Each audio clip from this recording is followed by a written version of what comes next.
lovely to be with all of you this morning in that conscious awareness of the I amness of our being.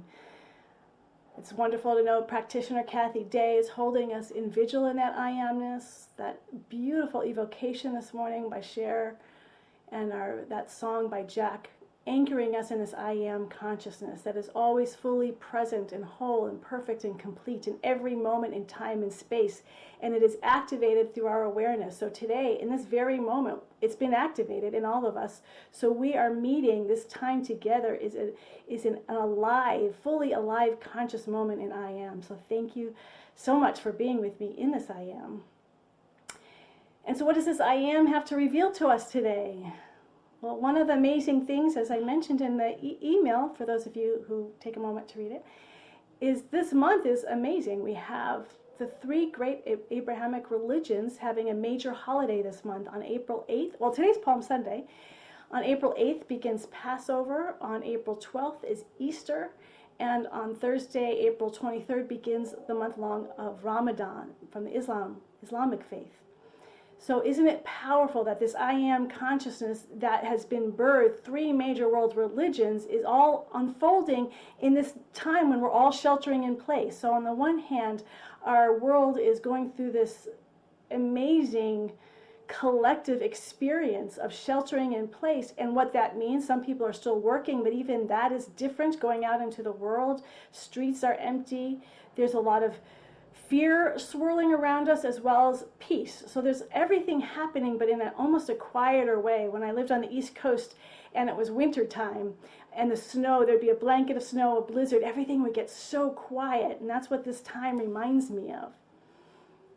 So this morning I want to talk a little bit, not necessarily about the Passover per se, the actual plague that was Passover that's celebrated this week, but I want to talk about Moses and the burning bush, which began this journey of liberation, which began the process of liberating the Jews from freedom from Egypt. And I don't normally use notes, but I'm going to use a little notes because I want to keep touching in with the metaphysical interpretation of this experience of the burning bush, because I think it has something that's a blessing for all of us. Well, I personally think this love intelligence that is guiding the entire universe, that it's not an accident that these three major holidays are happening in this month of April while we're sheltering in place. So let us be open and willing to hear the message, to hear what it wants to tell us. So today we're going to talk about Moses. He's walking along, and as it said in the reading this morning, that he's passed this bush 1,000,000 times, but now the bush is burning. But he's quiet. He's able to see it because, as it says, it begins with that he's taking his sheep. He's by himself with the sheep, his father-in-law's sheep, and he's on the mountain of Horeb. And Horeb metaphysically means solitude. It's a time of solitude where we get inner realization to problems. So he's in a place of solitude, of quiet. And isn't that where we are now? That there is this place of solitude, even if we're in a home full of people. What I'm finding is, even though Jack and Julian and I are all here together, there's only so much you can say to each other because there's not a lot happening in the world. There's no sporting events.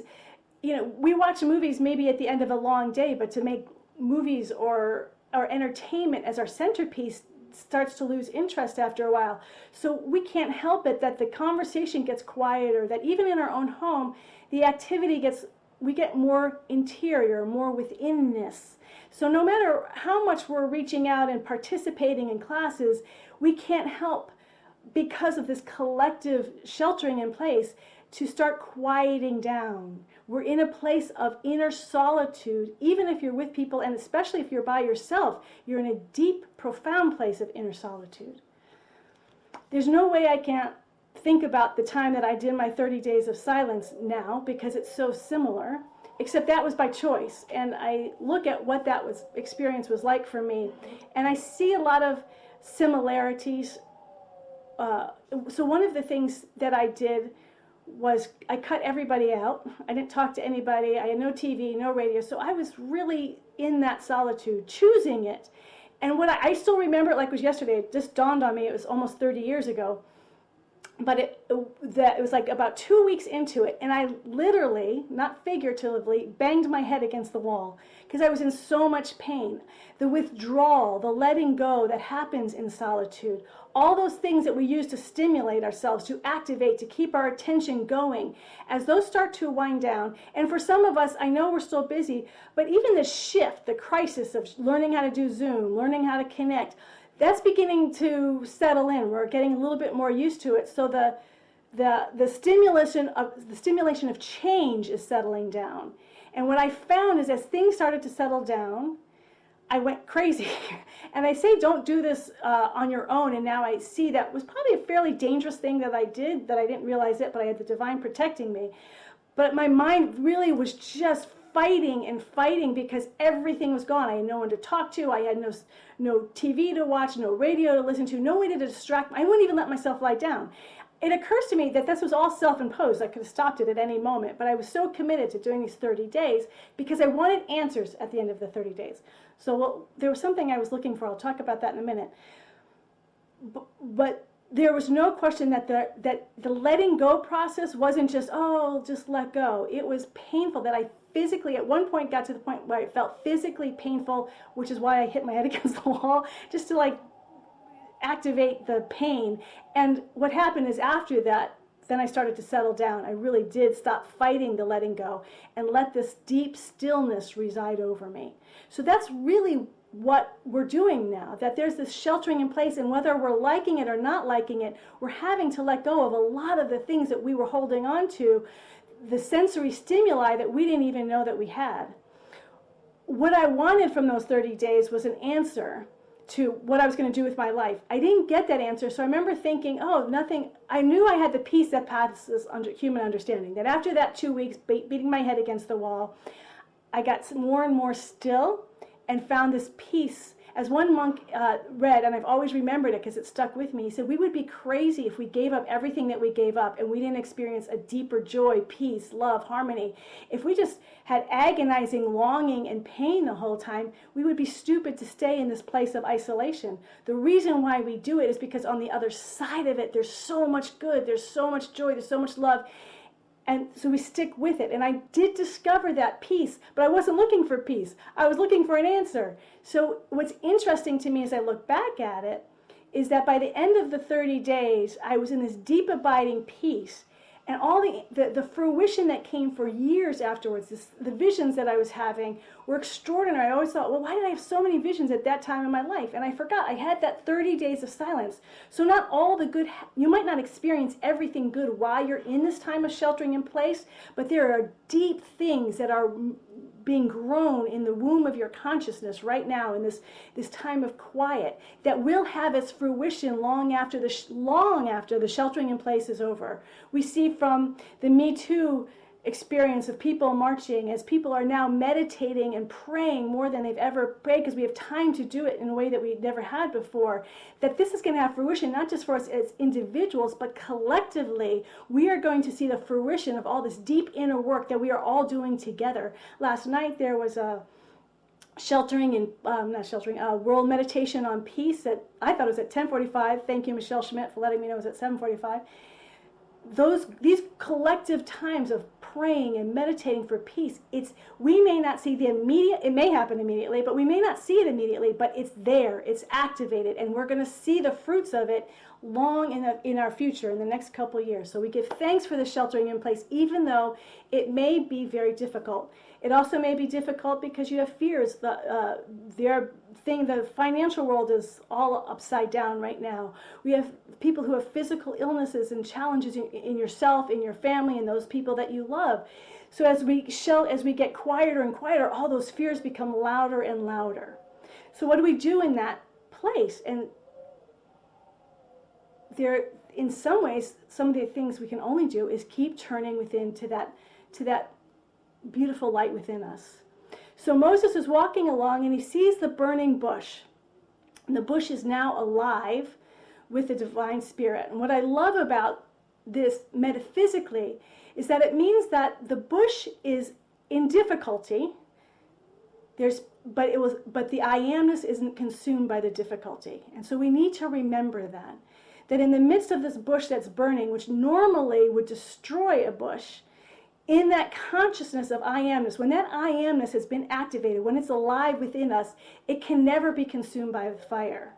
So we stand in amazement at recognizing how powerful this I am presence is, and that is our life-giving, that is our force, that is the thing that is saving us, that is revealing this new life, that is going to bring us into this fruition life, is to keep turning our attention away from the burning and into the I am. Now, as Moses he's trying to figure this out. He's trying to figure out how can this bush not be burned by the fire. And he hears from the I am of the bush that to take off his shoes, because this is holy ground upon which you stand. Metaphysically, what that means is you have to take off your human understanding. That if we're really going to move into this I am consciousness, we have to let go of trying to figure everything out intellectually or mentally. We have to let go.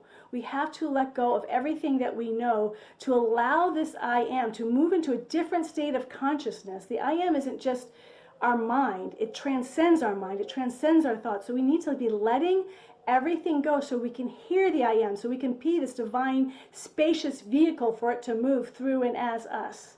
So we take off our sandals, knowing that we are on holy ground right now. This shelter in place, it's holy ground. And if we start really being clear about that, I mean, it's amazing. I'm still amazed. Passover, Easter, Ramadan, this is holy ground. This is not an accident. And we start treating it over and over. This is holy ground. May we let go of everything that we think we know, including our fears, and allow this I am presence to speak to us.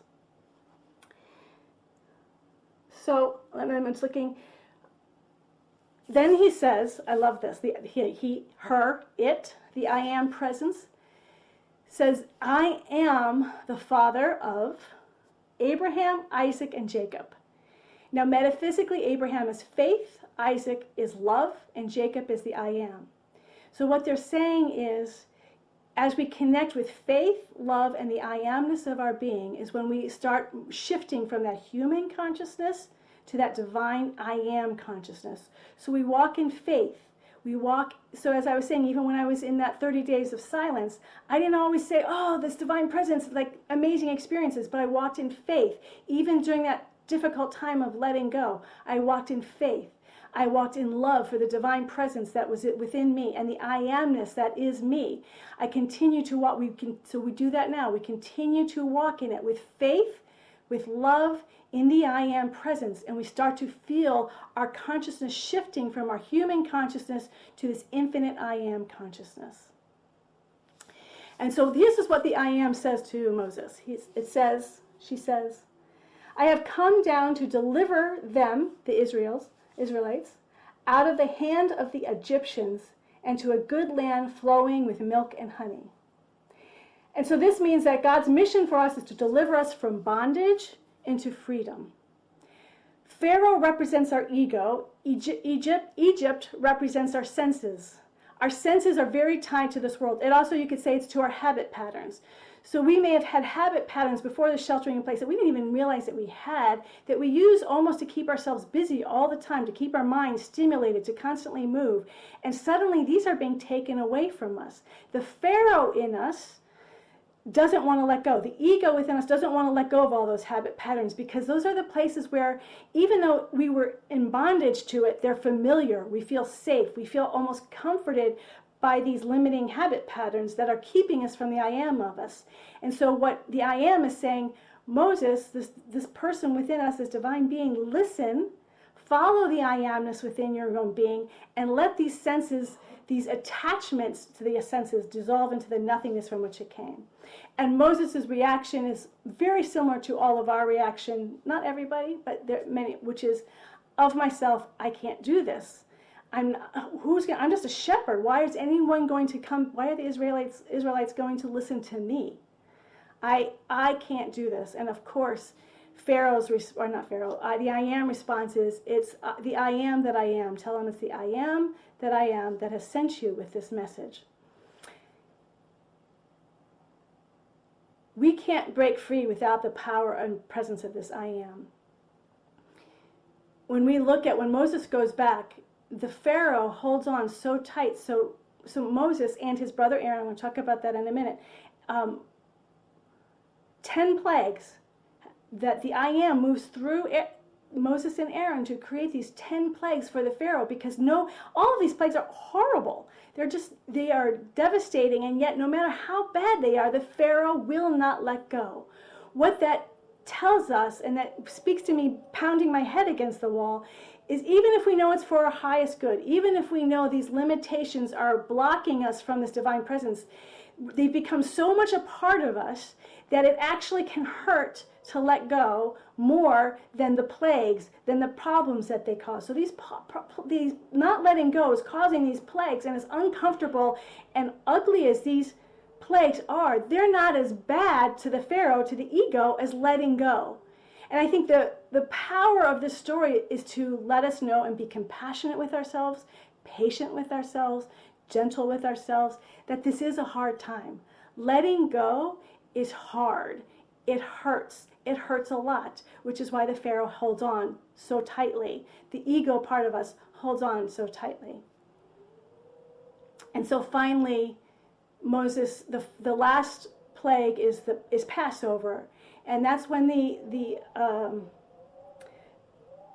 it's time for the divine I Am to obliterate the cause of the attachments. It goes and kills the firstborn son, that thing that is holding us most deeply, most rooted into our attachments. And the blood on the outside of the house is saying, let go of the divine self, our true self, and only take away my attachments, those things that are limiting me, not the things that are good, not the things that I have, the gifts and talents that I have that are beautiful and wonderful, but taking away the last remnants of those things that are hurting me. And so that's what Passover is. The Israelis escape. In fact, Pharaoh even asks for a blessing when he lets them go, because the ego recognizes it's in that moment of humility and humbleness. It asks for a blessing from the I Am presence and the I Am presence. So we ask ourselves, can we bless our ego, that part of us that wants to control? So rather than punish it or kill it or destroy it, we bless it. And off Moses goes with the Israelites. And unfortunately, we regress too. Like, we make progress, we're free, and then we can regress. The Pharaoh comes back with his armies and is consumed by the Red Sea. We need to persist and persevere and continue in this journey. So the way to start knowing liberation is the willingness to let go, to recognize that there is something, that we are on holy ground, and to listen, to be willing to let go, to connect with the I Am presence. But there's another really important aspect to this. Moses didn't do this on his own. Yes, it was the I Am moving through him, but even the I Am moving through him wasn't enough. He needed help. Moses had a speech impediment. He wasn't a very good communicator. So his brother Aaron stepped in that role throughout this process with the Pharaoh, that often Aaron would speak. It was actually Aaron who threw down the staff that became a serpent, that they needed each other. They needed to be in this together. And even prior to that, when Joseph was in the bulrushes when he was a baby, it was his sister Miriam who watched over him. She was his protector, to make sure he was taken care of, and that his mom actually made sure that her mom, well, it's a whole long story, I won't go into that, but she was there. The people that were closest to him can continue to serve. So although Moses became the leader, the spiritual leader, as a shepherd, he went from a shepherd to the spiritual leader, he always had people helping him. We need help. We are not in this alone. We are not here just to be in solitude and to just be in the I Am. We are also here to connect with one another, for people to support us and to remind us of who and what we are. It's not an accident that over in these research studies, and we don't hear about it often, but it's true, that more powerful to our health than our smoking habits, our drinking habits, our eating habits, and our exercise habits. 3 times as powerful. And I actually had to go check on this in other studies to see if other people came up with this, because we almost never hear it, is community. This feeling of belonging is the number one thing that keeps us healthy, that creates an immune system by far. 3 times, I was shocked because we always hear about smoking, drinking, food, exercise, but it's actually the sense of community. So it's on us that even as the quietness is coming, that we are reaching out to others, that we are connecting and feeling that sense of community. So all these services that are happening on Sundays, all the different things that you're doing through the week to connect through Zoom or phone calls to your family, to your friends, just checking in, and prayer, and prayer. Because the place we don't want, well, we want to be both. We want these connections to be fully authentic. So whatever's going on in our life, we want to be able to share it honestly. I have fears about money. I'm upset. I'm feeling very sad. There's a lot of sadness and grief going on just by this whole shift in the world, and we weren't ready for it. You may have friends and family who are being affected by the virus, or as one colleague was sharing, someone in their community had a heart attack, and it was pretty serious, but everything went to, oh, at least it wasn't the virus. And we thought, oh, isn't that strange that we think only a heart attack. That there's also, life is still continuing. All these challenges are happening. We need to be honest about them. We don't want to repress them. We don't want to pretend they're not there. They're there. So what we do in our communications with one another is to share those, hear them, feel them, and then it is essential to then surrender it all to the I am presence that is at the corner of the center of our being. For it is the all power. It will never be consumed by the burning bush. It will never be consumed by the trials and the challenges in our life. That I am place is the infinite place of power, of love, of peace, of abundance, of health, of our good, in whatever way that needs to show up. And it never wavers. That though those things, those ships get lost and or moved around by the storm, that lighthouse of the I am never gets moved. And so we bring that in our communications with our friends and family. We hear, we listen, we resonate and understand the fear, but we don't stay there. So may all our communications end with prayer, with an I amness, however that looks for you, whether it's a gentle blessing or a full-on prayer, but that the remembrance of the I am that will never be consumed by the burning bush. We also, as a Lighthouse community, are having practitioners available to you every single day, that they are here to pray with you. From 1 to 2 p.m. we have office hours. If you don't know how to find them, just go on our webpage. Right on the banner above it, it has how to connect with them. 1 to 2 p.m. I think it's a daily practice. They're there, they're on Zoom, it's free, you connect, and you have someone to talk with you one-on-one for 10 minutes, hearing whatever is happening for you and then anchoring it in that I am consciousness. Nobody needs to do, not only nobody needs to do this on their own, we shouldn't be doing it on our own. We need each other, where the two or more gather consciousness. Being in community, being in connection is the healthiest thing we can do for our lives. So even today, after this, we'll do the benediction. We're going to have a collective conversation where people go into breakout groups, and we'll have prayer. And after that, we'll have a prayer group. Practitioners will stay after and have a prayer group. Connect, connect, connect, inwardly and outwardly. It is the greatest gift we can give to ourselves on this beautiful, extraordinary journey that we are all on together, that I know is holy and sacred ground. Let us pray.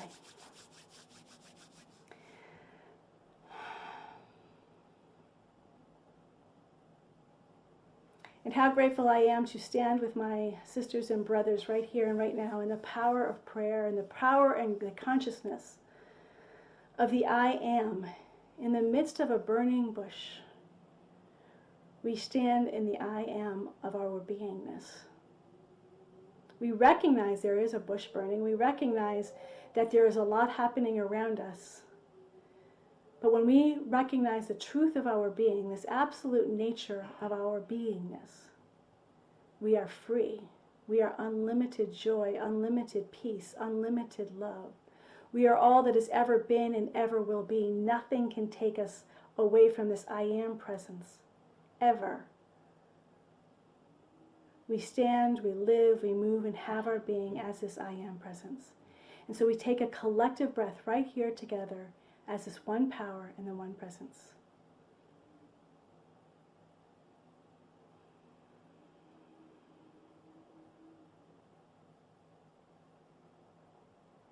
connected to this I am, we recognize that everything is happening exactly as it is meant to, that our infinite good is revealing itself beyond our wildest imagination long after the sheltering in place is over, that we allow this time to nurture us, to teach us, to guide us.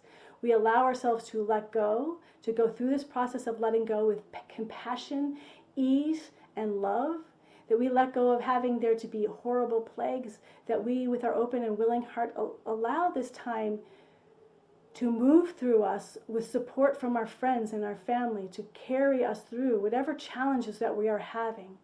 We allow this I am presence through one another to guide us, to hold us, to awaken us into our greater yet to be. And I stand in awe of this collective awareness that is happening not only right now in this beautiful Lighthouse community, but all over the planet. All over the planet, there's something so powerful happening that none of us knows or can see or understand, but I know it is good. I know it is good, and it's going to have its fruition well beyond what we have ever thought or imagined for ourselves, long beyond this shelter in place. So I give thanks for here. I give thanks for now. I give thanks for this community. I give thanks for this prayer of I amness that knows that it knows all is well. We sit, we stand, we live, move, and have our being. I am. All is well. We give thanks for this awareness. We give thanks for this consciousness activated within all of us right here and right now. And a deep, abiding trust and peace. We let it go. We let it go. We let it go. And we let it be. And I invite you all to say with me now, and so it is. Amen. Amen.